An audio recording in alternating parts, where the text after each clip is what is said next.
সবচেয়ে বয়স্ক শিশুর জন্ম। ভ্রূণের বয়স ছিল 31 বছর। সম্প্রতি একটি চমৎকার ঘটনা ঘটিয়েছেন যুক্তরাষ্ট্রের এক দম্পতিরা।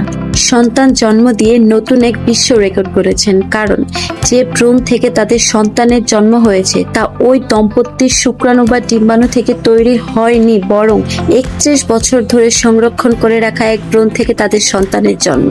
লিন্ডস ও টিম পিয়ার্স দম্পতি দীর্ঘ 7 বছর ধরে সন্তান গ্রহণের চেষ্টা করেছিলেন, কিন্তু তারা বারবার এতে ব্যর্থ হয়েছে। এক পর্যায়ে তারা লিন্ডা আর্চার নামে এক 62 বছর বয়সী নারীর কাছ থেকে ভ্রূণ ধার নেওয়ার সিদ্ধান্ত নেন। গবেষকেরা বলছেন, মানুষের ইতিহাসে এই প্রথম দীর্ঘ সময় ধরে সংরক্ষণ করে রাখা ভ্রূণ থেকে সফলভাবে কোনো শিশুর জন্ম। এর আগে 1992 সালে সংরক্ষণ করে রাখা এক ভ্রূণ থেকে 2022 সালে যমজ শিশুর জন্ম হয়।